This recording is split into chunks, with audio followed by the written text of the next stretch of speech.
ये समय सार रत्नाकर है। सचमुच देखा जाए तो रत्नों का पिटारा है, एक एक गाथा। खोलते ही जैसे रत्नों का ढेर हो जाता है, ऐसा गाथाओं का पाताली मर्म है। सरल भाषा में लिखी गई, उस समय की 2000 वर्ष पहले की जो बोलचाल की भाषा थी, जिसे प्राकृत भाषा कहते हैं, उसमें लिखा गया ये ग्रंथ। और लगता ऐसा है कि सचमुच तो ये आत्मा को जगाने वाली लोरियां हैं। और उस समय भी ये घर घर गाई जाती होंगी, जैसे रामायण के लिए कहा जाता है कि घर घर में उसकी चौपाइयां आज भी गाई जाती हैं और उस समय भी गाई जाती थी। इस तरह समय सार भी, समय सार की गाथाएं भी घर घर गाई जाती थी। और कुंद कुंद ने उस समय की लोक भाषा में इसको लिखा, क्योंकि ये भाषा उस समय समझी जाती थी, बोली जाती थी। लिखने में कुछ साहित्यिक हो जाती है भाषा, इसलिए प्राकृत भाषा की भी दो रूप हैं, एक बोलचाल की भाषा और एक साहित्यिक भाषा। तो जो विद्वान हैं, मनीषी हैं, उस साहित्यिक भाषा में लिखते हैं। बोलचाल की भाषा में भले ही लिख लिया जाए, लेकिन वो प्रभावी नहीं होता, क्योंकि विद्वानों की जो रचनाएं हैं उनको विद्वान पढ़ते। और सबसे पहले विद्वान को ही एलर्जी हो कि इसको लिखना ही नहीं आता है, इसको भाषा का ही परिज्ञान नहीं है, तो इसने क्या लिखा होगा।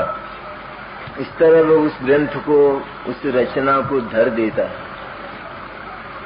और उसका फल ये होता है कि सामान्य समाज में उसका प्रचार नहीं हो पाता।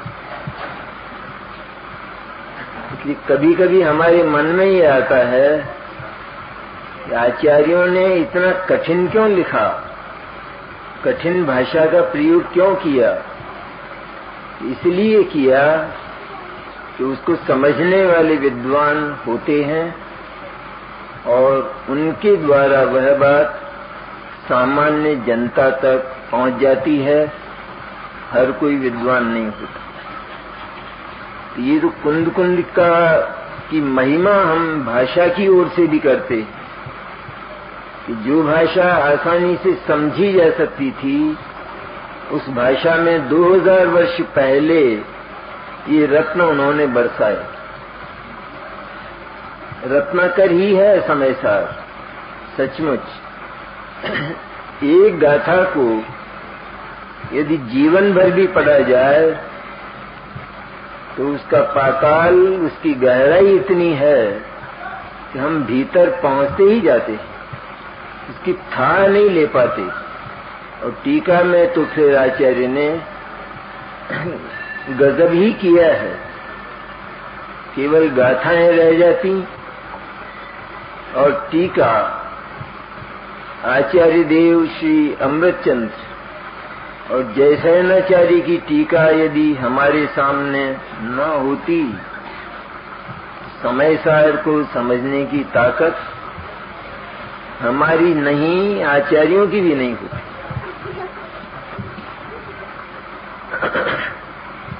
क्योंकि कुंद कुंद का स्मरण बाद के आचार्यों ने इस रूप में किया। महर्षि कुंद कुंद यदि नहीं होते तो हमें मोक्ष मार्ग कौन बताता।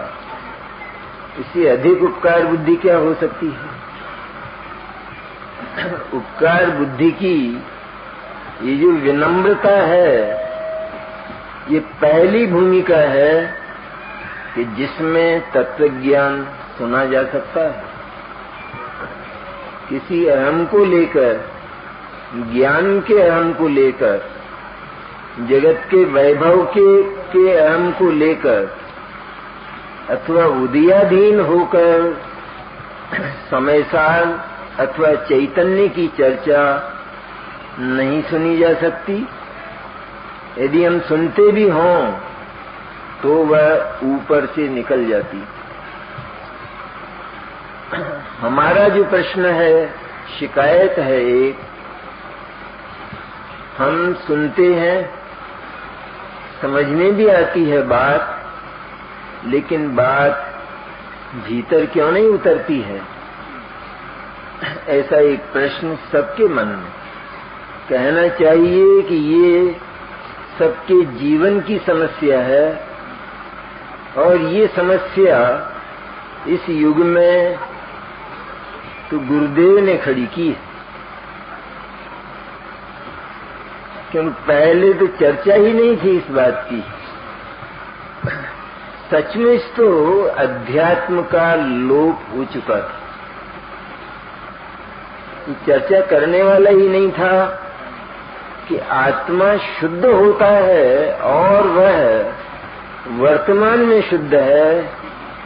यह बात कानों को सुहाती नहीं थी। नए लगाए बिना वह हमें चैन नहीं पड़ता था, तो तुरंत नए लगाकर हम उस वस्तु व्यवस्था का नाश कर दिया करते कि आत्मा शुद्ध है। प्रथम तो ये बात ही स्वीकार नहीं, लेकिन उस आत्मा को निश्चय नए से शुद्ध कहा जाता है। यूं बोलने का रूप भी यह होता था, शुद्ध कहा जाता है, वास्तव में अशुद्ध है। ऐसा बोल भी औंधा, उल्टा बोल था। वह उल्टा बोल, वह भाषा कि जो अधोगामिनी भाषा थी, हमको निगोद पहुंचाने वाली वो भाषा, उसके साथ जुड़ा हुआ हमारा भाव, उसमें युग परिवर्तन लाने वाले यदि एक पुरुष हुए तो वो गुरुदेव श्री कांजी स्वामी थे। क्योंकि इसका नाम लेने वाला बचा नहीं था। अभाव तो नहीं होता है, पर एक युग ऐसा होता है कि जब प्राय लोक जैसा हो जाता तो सत्पुरुष का उदय होता है। मुझे तो ऐसा लगता है कि जैसे गीता में कहा गया, गीता कोई हमारा ग्रंथ नहीं है,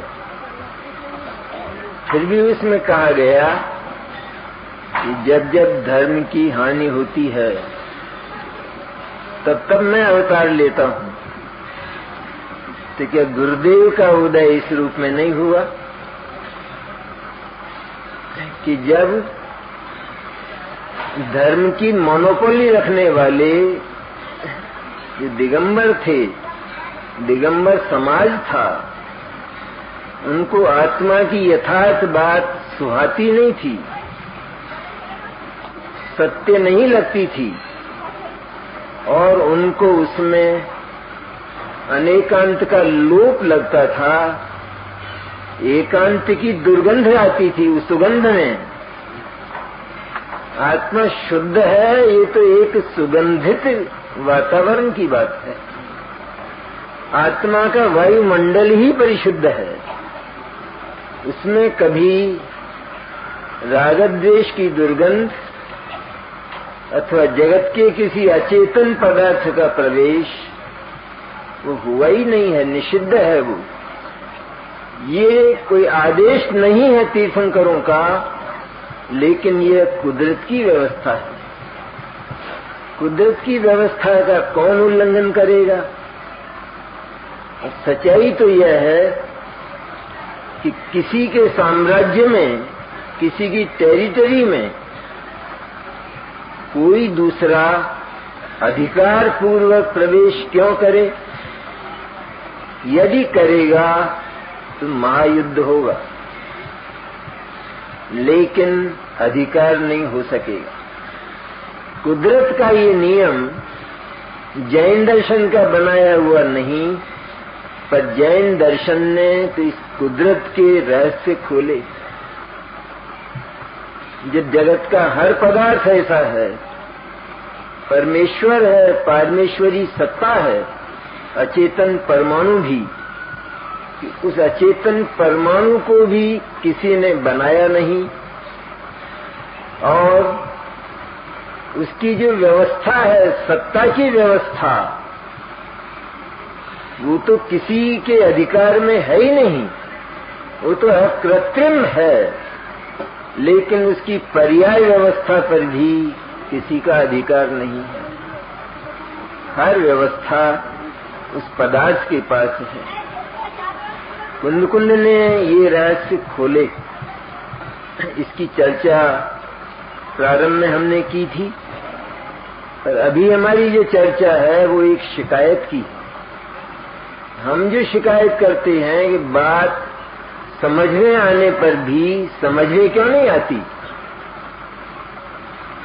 मैंने समझ में ऊपर ऊपर रहकर आखिर भीतर क्यों नहीं उतरती? ये ग्रास केवल मेरे मुंह में ही क्यों रह जाता है, ये भीतर क्यों नहीं उतरता? कि सचमुच तुझे भूख नहीं है, रुचि नहीं, तो क्या है ऐसी बाधाएं? तो सच्चाई तो यह है कि हम सुनते समय सार, वह समय सार जो ये कहता है निष्कर्ष के रूप में, द्रव्यगुण पर्याय की बात करके अंत में ये कहता है कि पर्याय जो कुछ बोले, जो कुछ भी कहती आई हो, मानती आई हो, लेकिन जो आनंदमय चैतन्य तत्व है उसमें कभी कोई फर्क हुआ नहीं और होगा भी नहीं। वह एक रूप रहने वाला अबाधित तत्व है। ऐसा जो समय सार कहता है, उस समय सार को हम उदय को साथ लेकर सुनते, उदयाधीन होकर उदय रहित की बात सुनना चाहते हैं, वो उतर नहीं सकती। कि क्या उदयाधीनता है हमारे भीतर? हम तो गुरुदेव तक के पास जाते थे, बड़े प्रेम से सुनते थे, लेकिन समय सार तो ये कहेगा, ज्ञानी भी ये कहेंगे कि हमने गुरुदेव को तत्व से नहीं पर पुण्य से सुना। सचमुच तत्व से सुनते तो गुरुदेव हमारे भीतर उतर जाते, लेकिन हमने गुरुदेव के पुण्य से सुना और हमारे पुण्य से समय सार को सुना, इसलिए समय सार समझ में नहीं आया। तो समय सार कहता है कि आत्मा में पुण्य नहीं है, आत्मा पुण्य वाला होता ही नहीं, हमने देखा ही नहीं ऐसा आत्मा कि जो पुण्य वाला होता, जिसके भीतर पुण्य हो। हम अपने सुखों और दुखों को साथ लेकर, सुख मैंने हमारे पास जो पुण्य की सामग्रियां हैं उनसे संतुष्ट रहकर समय सार सुनते, अथवा हमारे पास जो सामग्रियों का अभाव है उस दुख को साथ लेकर हम समय सार सुनते। लेकिन इन दोनों से ऊपर उठकर कि जो पुण्य है वो तो तत्व ही कुदरत का कोई दूसरा है कि जो कभी आत्मा में सम्मिलित होता ही नहीं है और आत्मा उसे अंगीकार करता ही नहीं है, क्योंकि आत्मा का जो सिंहासन है वो पुण्य से बहुत ऊंचा है। पुण्य तो वो चाहे हमारा भाव हो अथवा वो द्रव्य हो, उदय हो, इन दोनों का निश्चित ही रूप बदलने वाला है और नष्ट होने वाला है। तो हम तो साता में सुनते हैं ना, साता के उदय में सुनते हैं, और समय सार तो तीव्र असाता के उदय में भी सुना जाता है। और यह मानकर सुना जाता है कि असाता कहाँ है। ये असाता, ये तो नरक की भूमि है, जड़ है, अचेतन है।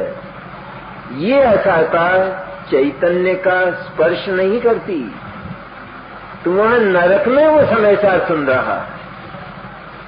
और हम मनुष्य पर्याय में उन सारी सुविधाओं को अपने माथे पर रखकर सुनना चाहते। पूछा जाए कि कैसे हैं आप, कि मेरे सब आनंद है, मेरे सब आनंद, मैंने सब छोकराओं को सब संभला दिया, सब वो करते, मैं कुछ नहीं करता। इस भयंकर अज्ञान को लेकर समय सार सुनने की चेष्टा की जाए, असंभव है बात, क्योंकि तू सभी कुछ तो कर रहा है। अभी तो तू कह रहा मैंने संभलाया है, संभला दिया है, मैंने पहले निश्चित रूप में तेरे पास था, ऐसा तू स्वीकार करता है। इसलिए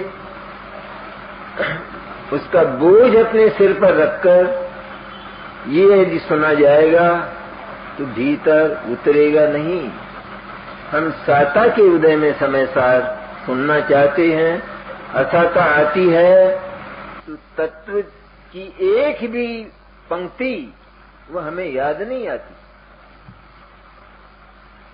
जब सचमुच तो उस असाता के समय में ही जो तत्व ज्ञान है वही तो हमारा रक्षक है, हमारे प्राणों को बचाने वाला, चैतन्य प्राणों की रक्षा करने वाला वो तत्व ज्ञान ही तो है। किसे कहते हैं असाता? जो चैतन्य तत्व इनसे सदा ही रीता रहा है, जो इनको स्वीकार ही नहीं करता, उसको असाता कैसी? आखिर नरक में सम्यक दर्शन कैसे होगा कि मैं नारकी हूं और ये सारे कष्ट में भोगता हूं? क्या ये चिंतन करते हुए अनुभव होगा? होता ही नहीं है, होगा भी नहीं। लेकिन ये सारा का सारा मेरी आत्मा से दूरवर्ती अलोकाकाश में रहता है नरक। मैं नरक में नहीं रहता और नरक मेरे भीतर नहीं रहता। इस तरह सबसे शून्य ये जो तत्व है कि जिसमें इस वायुमंडल का प्रवेश ही नहीं, जिसने नरक की धरती को आज तक छुआ नहीं, स्पर्श नहीं किया, ऐसा चैतन्य में हूं, वहां आत्मा की अनुभूति होती है। तो हम अपनी स्थिति का अंकन पहले करें, ये सबसे पहली बात है। यह भी एक भयंकर विकार है, जिस विशुद्धि को लेकर और समय सार के तत्व ज्ञान पर आरोहण किया जाता है, उसमें बाधक है हमारी ये भूमिका। चित्त की ऐसी विशुद्धि जिसमें तत्व ज्ञान के प्रति हमारा हृदय नहीं उछलता हो, शुद्धात्मा के प्रति हमारा हृदय नहीं उछलता हो, उछलते हृदय से चैतन्य की चर्चा सुनने को यदि हम तैयार नहीं हैं और उसमें यदि हमारा हृदय नहीं खिलता है, प्रारंभ में भी प्रसन्न भाव, मध्य में भी प्रसन्न भाव और हर पल प्रसन्न भाव, ये जीवन यदि हमारा बन सकता हो तो उसका नाम समय सार। चर्चा भी ऐसी ही है। जो गाथा हम सुन रहे हैं, प्रातः सायं के प्रवचनों में आप सुनते रहे हैं, और हमने जो गाथा ली है वह भी हमारे जीवन से संबद्ध, जीवन की रचना करने वाली गाथा है। यद्यपि रचना का यहाँ कोई विधान नहीं, क्योंकि जीवन तो रचा रचाया है। वो जो ध्रुव चैतन्य है अचल, वो हमारा जीवन है, और उसमें कुछ करने धरने की गुंजाइश बिल्कुल नहीं है। गाथा के जो स्वर हैं बहुत ऊंचे स्वर हैं, आसमानी स्वर हैं एकदम। गाथा वो विकार से तो इनकार करती ही है, लेकिन वह निर्विकारी जो परम सिद्ध अवस्था है उससे भी उसे इनकार। मैं तो विकारी तो हुआ ही नहीं। जब विकारी नहीं हुआ तो निर्विकारी होने का प्रश्न ही कहाँ पैदा होता है? हुआ ही नहीं। उसको आचार्य ने कर्म के नाम से कहा कि ये सब कर्म हैं। जो 9 तत्व हैं वे सारे के सारे कर्म की कक्षा में आचार्य रखते, और जो ज्ञान है और ज्ञान स्वरूप आत्म तत्व है वो निष्कर्म है। उसमें कर्म का नाम निशान नहीं। उसका अर्थ क्या? तो मुश्किल होती है ना बात, समझने में थोड़ी कठिनाई होती। कर्म मैंने क्या? सचमुच तो जैन दर्शन पर्याय को कर्म कहता है। ये असली उसकी व्याख्या। कर्म मैंने क्या है कि प्रति समय जो नया नया कार्य पैदा होता है पर्याय में, उसका नाम कर्म है। ये तो उसकी असली व्याख्या है। और इसके अतिरिक्त जो कर्म नाम से अन्य व्यवहार होता है वो सब रूढ़ है। जैसे राग द्वेष को कर्म कहा गया, और राग द्वेष से जो पौद्गलिक कर्म बंधते हैं, अथवा जिन पौद्गलिक कर्मों के उदय में राग द्वेष होता है, उन सबकी कर्म संज्ञा है। ये सब रूढ़ है। ये रूढ़ी से इनको ये नाम दिए गए हैं। वो भी इसलिए है क्योंकि इनमें जब तक ये रहते हैं, इनका ममत्व रहता है, तब तक कर्म की वासना का अंत नहीं होता। यहाँ तो कर्म की वासना के रूप में पर्याय मात्र की जो वासना है हमारे चित्त में, उसका अंत कराया गया है।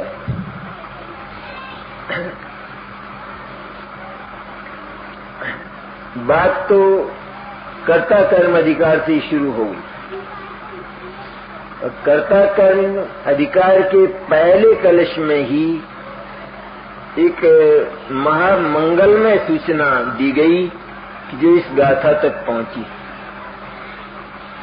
कि सचमुच आत्मा रागद्वेष से तो रहित है ही। रागद्वेष से रहित है, ये तो मूल वस्तु व्यवस्था। आत्मा में रागद्वेष का प्रवेश होता ही नहीं।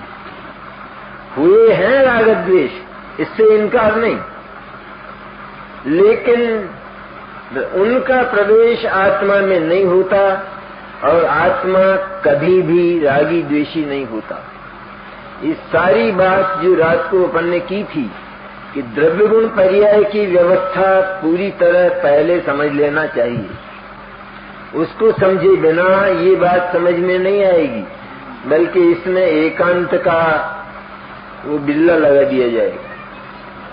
बिल्कुल एकांत है, आत्मा एकांत शुद्ध है। अरे एकांत शुद्ध है जब ये चर्चा की जाती है, और हमारे हृदय में प्रसन्नता के बजाय यदि उसमें एकांत की गंध आती है, भीतर से समझना चाहिए कि हम गुरुदेव ही नहीं, गुरुदेव को ही नहीं, हम कुंड को नकार रहे हैं और अनंत तीर्थंकरों को नकार रहे हैं। उनसे हम इनकार होते हैं, क्योंकि ये भाषा और ये भाव कुंद कुंद के हैं, कुंद कुंद के नहीं, ये अनंत तीर्थंकरों की परंपरा के हैं। ये शब्द ब्रह्म है ये, कि जो अनादि है, इसकी रचना किसी ने की हो, इसका कभी प्रारंभ हुआ हो, ऐसा है ही नहीं। जैन दर्शन की पराकाष्ठा है ये अनादि निधन शब्द ब्रह्म, जिसको आचार्य ने पहले समय सार की प्रामाणिकता सिद्ध करने के लिए स्मरण किया। मेरे ज्ञान का जो उदय हुआ है, मेरे ज्ञान के वैभव का अनादि निधन शब्द ब्रह्म जो परमागम है, वहां से उसका उदय हुआ है। कितने गौरव से मस्तक ऊंचा होता है। मेरा ज्ञान तुम सामान्य समझते हो, साधारण है मेरा ज्ञान। अरे एक विद्यार्थी को भी इतना गर्व होता है कि तुम जानते हो मेरा प्रोफेसर कौन है। मेरे ज्ञान का जो उद्भव है उस प्रोफेसर से हुआ है कि जिसको दुनिया में कोई चैलेंज नहीं कर सकता, उसका अपने विषय पर इतना अधिकार है। यहाँ कुंद कुंद ये कहते हैं कि मेरे ज्ञान का जो उद्भव हुआ है वो भगवान महावीर जैसे प्रोफेसर से हुआ है। इसलिए मेरे ज्ञान को चैलेंज करने की ताकत किसी में नहीं है। ये मत देखना कि ये मात्रा रह गई अथवा ये मात्रा अधिक हो गई, प्रथम तो ये होगा ही नहीं। लेकिन ये देखने की कोशिश मत करना, क्योंकि यह तो ज्ञान के विकास के प्रकार हैं। इसलिए ज्ञान के विकास में कदाचित ये बात संभव भी हो तो उस बात को गौण कर देना। भूख लगी हो और भोजन रखने वाला कैसा भी हो, उसे भोजन ये अच्छी तरह बोलना भी नहीं आता, तुतलाता हो, आप खाएंगे क्या, आपको लखों क्या, ऐसा बोलता हो। लेकिन उसकी भाषा मत देखना कि इसको बोलना ही नहीं आता, ये क्या खिलाएगा। अरे तो वो लेकर खड़ा है इसलिए खा लेना, पेट भर जाएगा। इस तरह ये मत देखना कि कहीं इनको तो संस्कृत में ऐसी त्रुटि रह गई। ये तो संस्कृत का व्याकरण तो कुछ और बोलता है, तो जो कुछ भी बोलता हो ये हो सकता है, प्रथम तो हुआ नहीं है। क्योंकि ये तो भाषाओं के भी महाविद्वान थे हमारे आचार्य, और उनको मालूम था कि विद्वानों का काम छेड़खानी करना होता। केवल अकेले जो विद्वान होते हैं वे केवल छेड़खानी करते, उनको कुछ लेना नहीं होता है। इसलिए काफी संभल कर सारी बात लिखी गई है, और हमने सुना नहीं होगा आज तक कि अमृतचंद्र ने अथवा जयसेनाचार्य ने भाषा में कोई कमी रखी, त्रुटि रखी। उस समयसार की चर्चा हम करते हैं। समयसार का सबसे पहला अनुरोध ये कर्ता कर्म अधिकार से शुरू हुआ, और यहाँ तो सर्वविशुद्ध ज्ञान अधिकार है कि जो सारे समयसार का निचोड़ है। जो मूल गाथाएं अकर्ता की आचार्य ने ली हैं 308 से 320, उनको आचार्य जैसे इन तो मोक्ष अधिकार की चूलिका कहते हैं। मोक्ष कैसे होता है सचमुच, वो तो होने से इनकार करेंगे आगे, पर कैसे होता है ऐसा तुम्हारा मन है, हम जानते हैं। तो उसकी विधि हम बताते हैं। तो मोक्ष की वासना भी जब छूट जाती है तो मोक्ष होता है। आत्मा में मोक्ष से जब बिल्कुल इनकार कर दिया जाता है तो उसका नाम मोक्ष है, वो मुक्त हो गया। क्योंकि वह कर्म की वासना से, मोक्ष भी कर्म है, और यहाँ पर कर्म विरति का आचार्य अनुरोध करते हैं। कर्ता कर्म अधिकार में लिखा ना कि जब तक आत्मा को कर्म वृत्ति है अर्थात कर्म की वासना है। कर्म की वासना मैंने क्या कि आत्मा परिपूर्ण चैतन्य और अत्यंत कृतकृत्य होने पर भी जब ये बात पैदा होती है कि मुझे कुछ करना है, मैंने बहुत कुछ किया है और मुझे बहुत कुछ करना है, अभी तो पहला ही गुण स्थान है, इतने गुण स्थानों को पार करके और मोक्ष की लंबी यात्रा मुझे करना है, इसे आचार्य कर्म की वासना कहते हैं। शुद्ध जो अखंड चैतन्य है, एक रूप रहने वाला और जिसमें पर्याय द्रव्य के साथ है बराबर, कहीं चली नहीं जाती है, वो द्रव्य का ही पदार्थ का ही अवयव है, पर पदार्थ का अवयव होने पर भी वह एक ऐसा अवयव है कि जो ममत्व करने लायक नहीं है।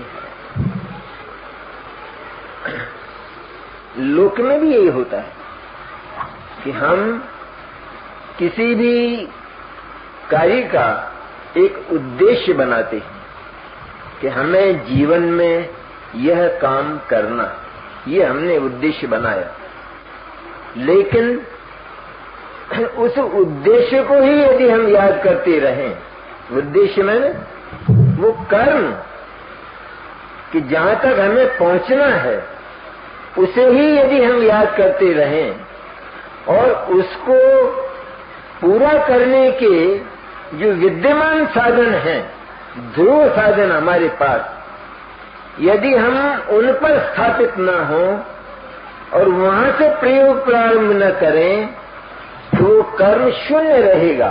वहां तक एक डग भी हम नहीं भर पाएंगे, एक चरण भी हमारा नहीं बढ़ेगा।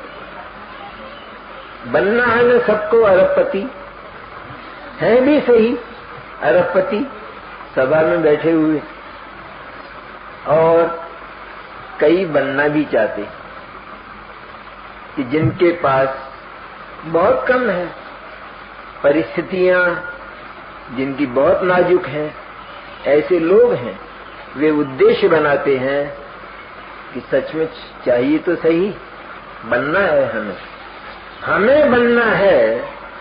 ये एक कर्म हुआ, काम करने की बात आई ना, कुछ करने की बात, बनना है तो बनना है, इस उद्देश्य के ही रात और दिन सपने देखा करें तो बन जाएगा। वो तो ऐसा शेख चिल्ली होगा कि जिसका 2 किलो दूध भी फूट जाएगा, वो हांडी भी फूट जाएगी, क्योंकि उसने सारा का सारा जो उसका जो मूल साधन था 2 किलो दूध, उसका विश्वास न करके वो तो आगे के सपने ही देखता रहा और ये 2 किलो भी जाता रहा। इस कर्म की वासना में कि मैं वर्तमान में बंधा हूँ, विकारी हूँ, रागी और द्वेषी हूँ, जिसने ये माना उसका तो राग द्वेष कर्म बन गया। देखिए ये एक बहुत गहरी बात, ये एक शोध है, ये रिसर्च है जैनाचार्यों की, जो किसी को मिली नहीं, आज तक मिल भी नहीं सकती, क्योंकि वहाँ सर्वज्ञ नहीं है तो मिलेगी कहाँ से, वीतराग नहीं है तो मिलेगी कहाँ से। तो हम अन्य दर्शन की कोई बुराई तो नहीं करते, लेकिन सत्य तो सत्य ही होता है और उसकी साक्षी ये कुदरत है। हम तो केवल वाणी से कहते हैं, ज्ञान में जानते हैं, लेकिन हम कुदरत की व्यवस्था को बनाते नहीं हैं। चैतन्य भी कुदरत का तत्व है, बना बनाया, सदा से बना बनाया तत्व है। कभी आत्मा में ऐसा तो नहीं हुआ तो प्रारंभ में तो अधूरा था और फिर धीरे धीरे उसने मिथ्या दर्शनादि को दूर किया तो पूरा हुआ। अधूरे पदार्थ की तो कल्पना बनती ही नहीं है, वो चाहे जड़ हो अथवा वो चेतन। न कोई अधूरा चेतन होता है और न अधूरा जड़ होता है। आत्मा संपूर्ण है सदा, इस बात को स्वयं आत्मा ने, मैंने आत्मा की पर्याय ने, जिसका ये उत्तरदायित्व था, तो आत्मा स्वयं ये नहीं कहता है कि मैं परिपूर्ण हूं। वो यदि ये बोलने लगे तो फिर पर्याय की जरूरत नहीं रहेगी। पर्याय आत्मा के पास इसीलिए है कि आत्मा अनबोला तत्व है, तो पर्याय को बोलना चाहिए, क्योंकि वो उसका अवयव। हमारा सारा शरीर है तो इसमें सब तो नहीं बोलता है, तो हमसे अगर कोई अपना नाम पूछता है, गांव पूछता है, तो केवल जीभ जवाब देती है। अब सारे शरीर को क्या हो गया है, ये जीभ क्यों बोलती है? लेकिन जीभ का बोलना, उसकी शैली हमने देखी कि जीभ ये कहती है कि मेरा नाम कांति भाई है, मैं कांति भाई। पर ये तो बहुत गलत जवाब हुआ। जीभ को तो ये कहना चाहिए था कि मैं तो जीभ हूं, पर यह न बोलकर वो बोलती है कि मैं तो कांति भाई हूं। ये कितना सुंदर जवाब है। मैंने उस अलगाव को दूर करके और अपनी जो सत्ता है, उस सत्ता में अपने ममत्व को जोड़कर, अपने अहम को जोड़कर और अपना विलय करके, अपनी सत्ता का विलय करके, और वो बोलती है मैं तो मनुष्य हूं। ठीक यही बात है कि कर्म यद्यपि है, उत्पन्न होता है प्रति समय, ये वस्तु व्यवस्था में है पर्याय का होना, यह कोई नई बात तो नहीं है, लेकिन पर्याय एक ऐसा तत्व है, क्योंकि जो प्रति समय नया नया पैदा होता है और वह चला जाता है सदा के लिए, इसलिए वह ममत्व को झेल ही नहीं सकता। उसको दिया गया ममत्व वह आकुलता पैदा करता है।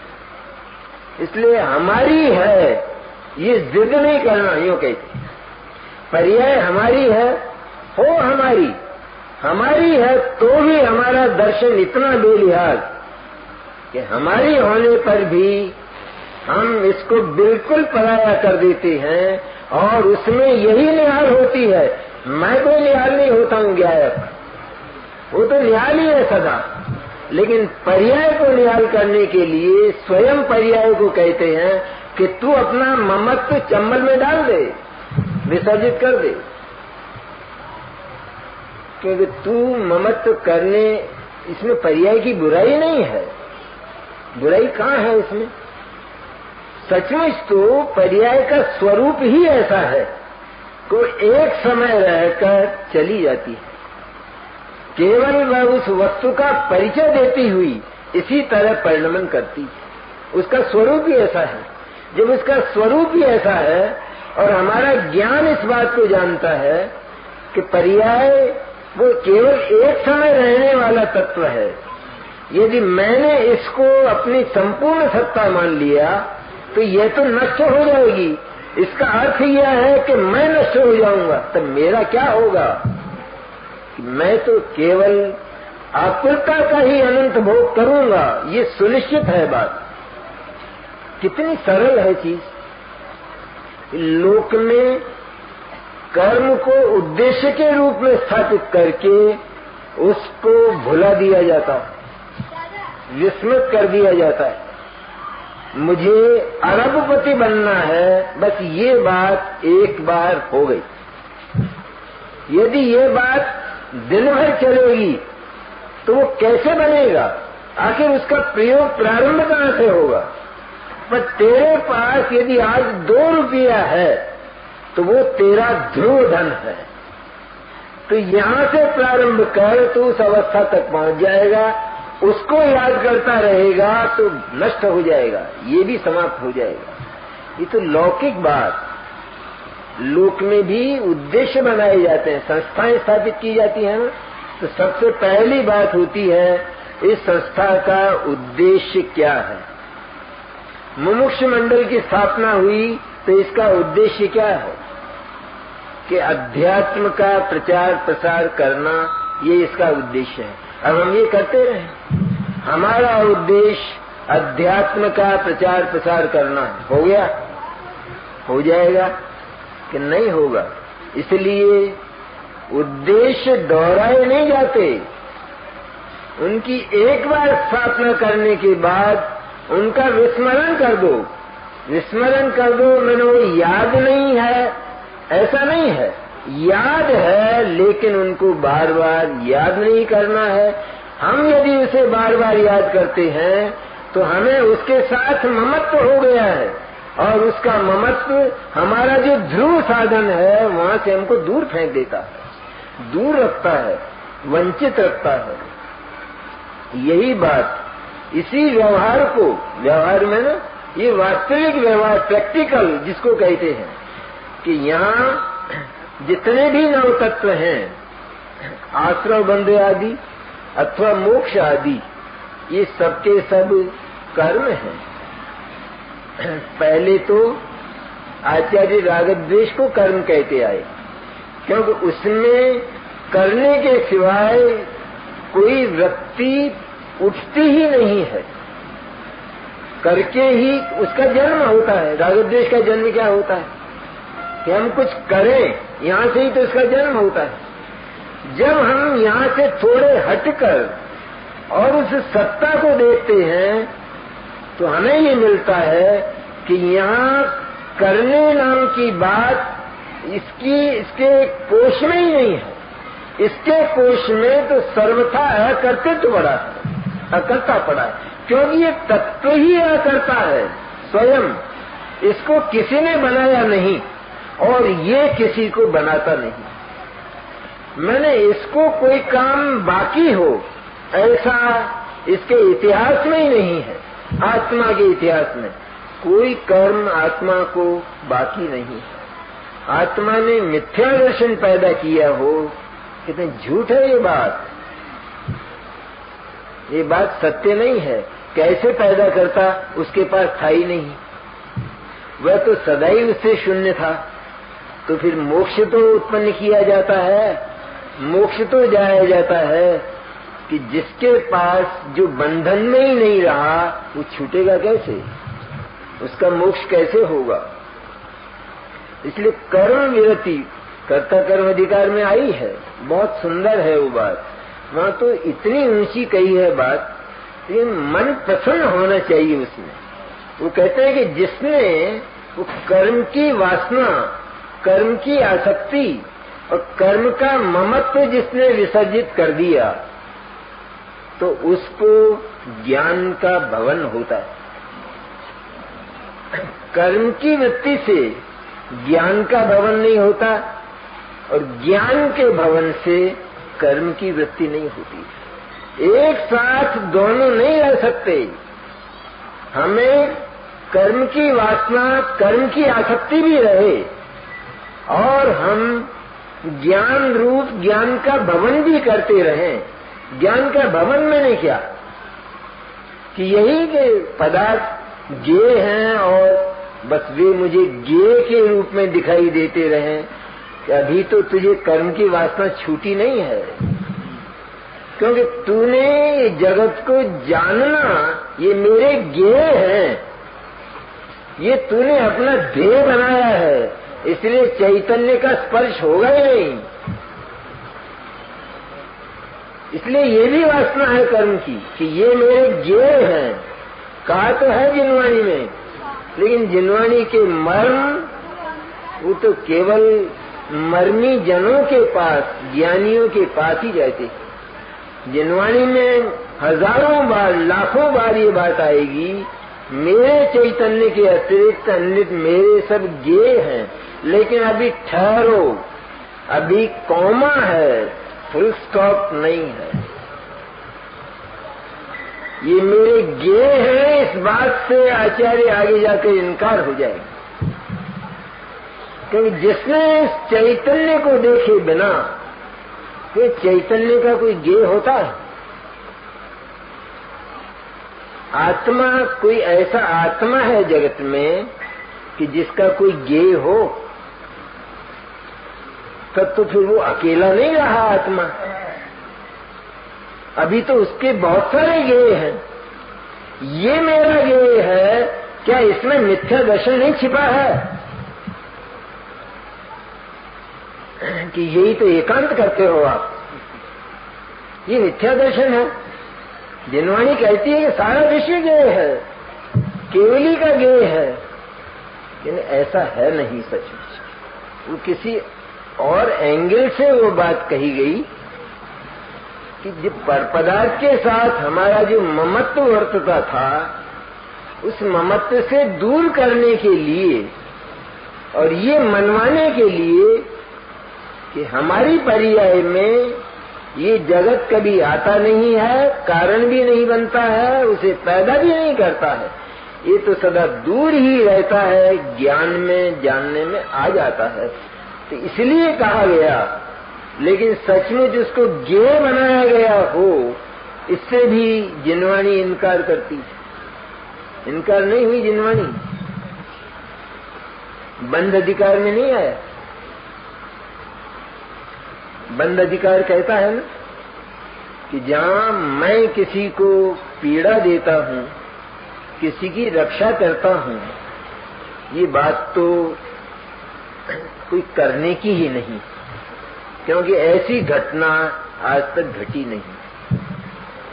लेकिन मेरे ज्ञान में ये धर्मास्तिकाय जानने में आता है, ये अध्यवसान है, ये मिथ्या दर्शन है। ये क्या गजब है बस कि धर्मास्तिकाय मेरे ज्ञान में जानने में नहीं आता। हाँ, नहीं आता। धर्मास्तिकाय यदि ज्ञान में आ गया तो फिर ज्ञान ज्ञान नहीं रहा, वो तो धर्मास्तिकाय बन गया। इसलिए वो नहीं जानने में आता है धर्मास्तिकाय, क्योंकि वहां है कहाँ धर्मास्तिकाय? वो तो दूर है ना, अपनी जगह है। इसलिए अध्यवसान का है, बहुत बहुत चिंतन का है विषय कि मुझे ये ज्ञेय जानने में आते हैं, धर्मास्तिकाय जानने में आता है। ये तो समय सार तो बोलता ही है, टोडरमल जी तक ने इसका संकेत दिया कि मेरे धर्मादि द्रव्य जानने में आते हैं। कि ज्ञान को लेकर बोले ना, पहले तो पर पदार्थ के ममत्व को लेकर कि ये मेरे हैं, मैं इनका हूं, ये तो मिथ्या दर्शन है ही। लेकिन ये ज्ञेय में जानने में आते हैं, ये भी मिथ्या दर्शन का एक छिपा हुआ रूप है। क्योंकि जिसने ऐसा माना तो सचमुच इसने ज्ञान का स्वरूप जाना ही नहीं। ज्ञान तो अकेला है सदा ही, उसका जो परिणाम होता है वो सब पदार्थों से शून्य, अकेला ही, निरपेक्ष ही होता है। उसे जगत के में जिनको ज्ञेय कहा जाता है, उनकी अपेक्षा ज्ञान की पर्याय को कभी होती नहीं। अभी योग्यता की बात अपने आई थी ना, तो ज्ञान तो निरपेक्ष भाव से, ज्ञेय से अत्यंत निरपेक्ष रहकर सापेक्षता की बात बाद में करना। सापेक्षता जैन दर्शन में नहीं है, क्योंकि पदार्थ ही निरपेक्ष है। पदार्थ का द्रव्य निरपेक्ष, उसके गुण निरपेक्ष, उसकी एक एक पर्याय निरपेक्ष। पर्याय द्रव्य की अपेक्षा नहीं रखती, सत्य है, ध्रुव सत्य है। तीनों बदलती हुई पर्याय ध्रुव सत्य है, अर्थात उसका जो समय है उत्पन्न होने का, वो द्रव्य की राह नहीं देखती कि ये बोले तो सही तब मैं आऊंगी, किसका नंबर है, ये बोले तो जरा, इसे बोलना नहीं है। व्यवस्था ही ऐसी है, एक एक सत्य, एक एक निरपेक्ष पर्याय के सत्य की जिसे आना है वो तुरंत आती है। ये व्यवस्था पसंद है हमको, अथवा इससे दूसरी व्यवस्था पसंद? नहीं नहीं, ये नहीं आती, कोई दूसरी आना चाहिए। दूसरी पसंद नहीं है तो फिर कोई और आना चाहिए, इसका कहीं अंत है? यह एक ऐसा अंतहीन पुरुषार्थ है कि जो होगा तो सही, लेकिन जिसमें से जीरो भी पैदा नहीं होगा, शून्य भी पैदा नहीं होगा, उत्पादक पुरुषार्थ नहीं है ये। इसलिए पर्याय भी इतनी निरपेक्ष, कहीं मिलेगी ऐसी स्वाधीनता? भारतवर्ष ने आजादी पाई तो ऐसी पाई है, तो एक एक पर्याय निरपेक्ष सत्य है बिल्कुल। वो द्रव्य और गुण की अपेक्षा तो बहुत दूर रही। अपेक्षा यदि होती सचमुच पर्याय को द्रव्य और गुण की, तो फिर पर्याय अशुद्ध होती ही नहीं, वो शुद्ध ही होती, क्योंकि द्रव्य और गुण ये तो सर्वथा शुद्ध है। तो पर्याय यदि उनसे अपेक्षित है तो अशुद्ध हो ही नहीं सकती। इसका अर्थ ही यह है कि वो तो इतना स्वतंत्र सत्य है, एक निगोध की दशा भी, मिथ्या दर्शन की दशा भी इतना अधिक सत्य है कि वो अपने समय पर हुआ है। और इस बात की श्रद्धा, इसको जानना, ये उस मिथ्या दर्शन को समाप्त कर देती, उसकी मौत आ जाती है। मिथ्या दर्शन के सत्य को यदि हमने जान लिया कि इस समय यही पर्याय होनी थी, हुई है, दूसरी होना ही नहीं था, इससे हमने संपूर्ण पर्याय समुदाय का एक समाधान कर लिया कि पर्याय का स्वरूप ही ऐसा है। केवल एक पर्याय का तो नहीं समाधान हुआ, सारे पर्याय समुदाय का समाधान हो गया, और हमने उस ओर झांकना ही बंद कर दिया कि यह झांकना ही नहीं, इसको देखने का, देखना ये मूर्खता है। पर्याय को देखना इससे बड़ी मूर्खता नहीं है। इतना कलेजा हो तो पर्याय मूर्खता का अंत होता है।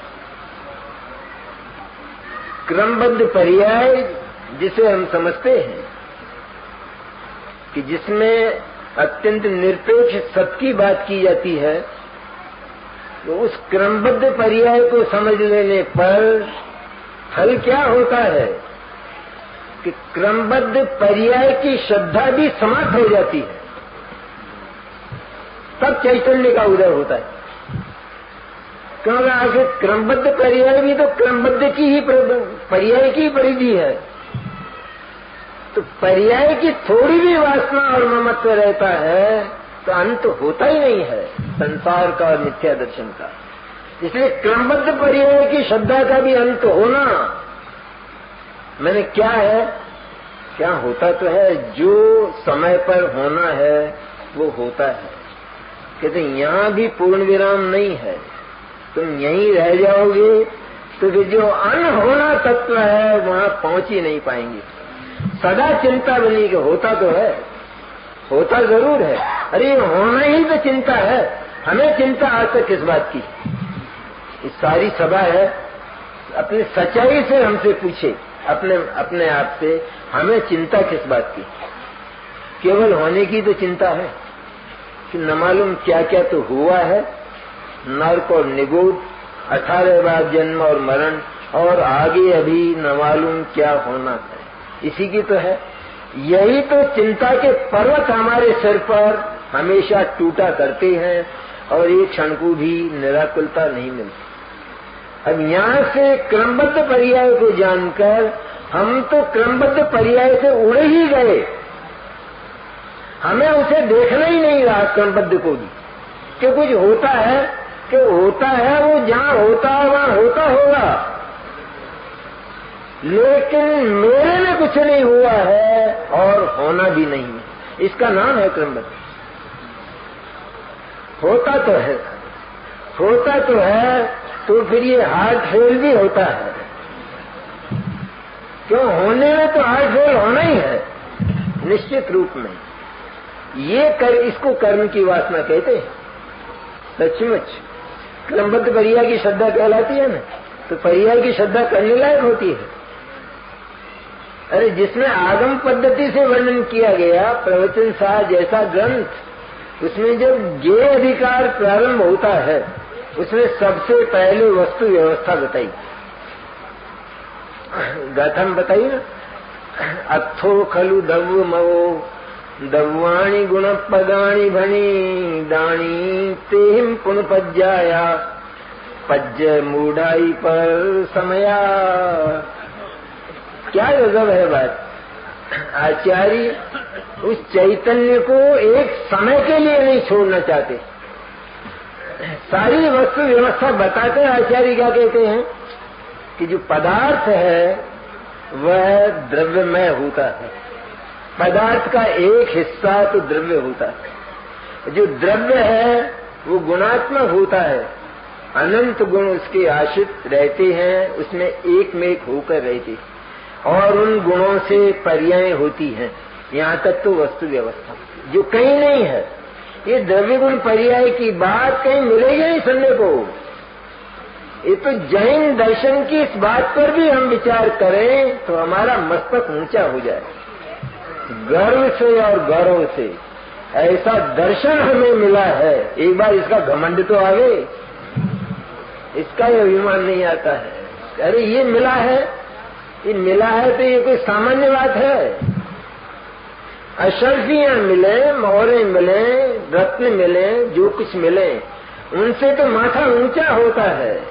लेकिन ये दर्शन तीर्थंकरों का ये हमें मिला है कि जो कहीं जगत में है नहीं। आत्मा का नाम लेते होंगे लेकिन आत्मा तक जो कभी पहुंचे नहीं है, क्योंकि उसके स्वरूप ही पता नहीं।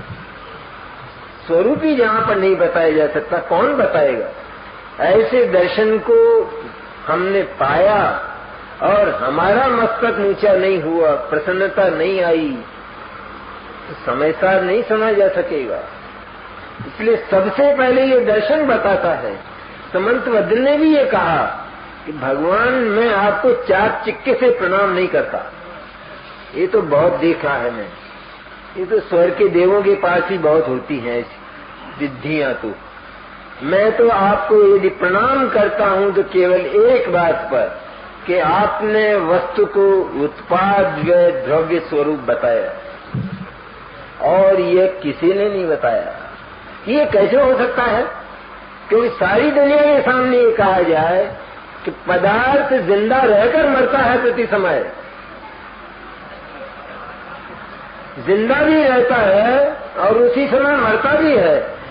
कहना तुम्हारा माथा खराब हुआ है, क्या बोलते हो, जरा समझ कर तो बोलो कि हाँ पदार्थ प्रति समय जिंदा रहकर मरता है हर समय। ये बात भगवान आपने कही है। इसलिए बरबस मेरा, मैं झुकाना नहीं चाहता माथा, लेकिन मेरा माथा बरबस झुक जाता है आपकी इस वाणी पर। ये उत्पाद्य द्रव्य प्रवचन सार ने कहा, फिर अंत में खतरे का बोर्ड लगाया कि पज्जय मूढ़ाई पर समय। क्या जरूरत थी इसकी? आप तो वस्तु व्यवस्था की बात कर रहे हैं ना। ज्ञान एक स्वरूप ऐसा भी है कि कोई न कोई उसका विषय होता है, उसको आलम्बन कहते हैं। तो जब ये बात होती है तो वो पर्याय होती है प्रति समय, ये तो वस्तु व्यवस्था है। लेकिन उस पर्याय में जिसकी आसक्ति है वो मूढ़ है, मिथ्या दृष्टि है, पर समय है। पर समय मैंने क्या? पर समय मैंने जो आत्मा के सिवाय अन्य में आसक्त है, पर्याय है हमारी। लेकिन आचार्य कहते हैं वो पर समय है। पर समय अर्थात आत्मा को भी उस पर्याय को यदि उसने पढ़ाया नहीं किया तो उसने पर्याय को जाना ही नहीं। पर्याय को जानकर उसे पराया कर देना, पराया कर देना अर्थात परिणाम मेरे भीतर है ही नहीं। क्या है बात? फिर वो एकांत की गंध आती होगी, दुर्गंध। तो उनने कहते दिया पदार्थ द्रव्य गुण पर्याय में होता है, लेकिन द्रव्य गुण पर्याय का जानना इसलिए होता है कि हम पर्याय के पाश में से निकल जाएं। पर्याय में जो हमारी फंसावट है सदा की वो समाप्त हो जाए, इसलिए पर्याय का ज्ञान कराया जाता है। पर्याय बदलती है, केवल इतना नहीं कहना है, पर जो बदलती है वो ममत्व के लायक नहीं हुआ करती। इसलिए हमारी होने पर भी उसको एकदम पराया कर दो, क्योंकि पराया किए बिना वो हमारी है ये नजर आता रहेगा।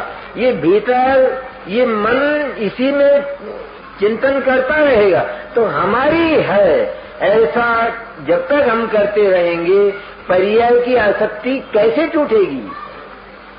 तो क्या करें फिर? इसलिए एक बार तो इतना साहस करो कि पर्याय हमारी होने पर भी उसको परद्रव्य की तरह पराया कर दो। मैंने पर्याय परद्रव्य है तो परायापन कैसे लाया जाता है? अगर उसमें ये दिखाई देगा कदाचित हमारी है कदाचित पराई, कदाचित हमारी है कि हमारे में पैदा होती है इसलिए हमारी है, लेकिन ममत्व नहीं करना चाहिए इसलिए पराई है, काम नहीं होगा। खुले दिल से बात करो, ये दांवपेच मत रखो। क्या कहना चाहते हो, आखिर क्या बोलना चाहते हो? अरे हमारी हमने कह दिया, वो सही है बात, लेकिन चूंकि ममत्व तोड़ना है उससे, वो ममत्व को झेल ही नहीं पाती, हम क्या करें? हम तो ममत्व देने को तैयार हैं और हमने इसको अनंत ममत्व दिए हैं, लेकिन ये झेल ही नहीं पाई, हम क्या इतनी कमजोर पड़ती? तो उसका जानना ही इसलिए है। बात रहस्य की यह है असल में। द्रव्य गुण पर्याय का ज्ञान आचार्य क्यों कराते हैं? कि इसलिए कराते हैं कि इनमें जो पर्याय नाम का अवयव है वो है तो सही, लेकिन तुम उसे ममत्व मत देना, वो ममत्व के लायक नहीं है। भले वो तुम्हारी हो, हमारी हो तो भी ममत्व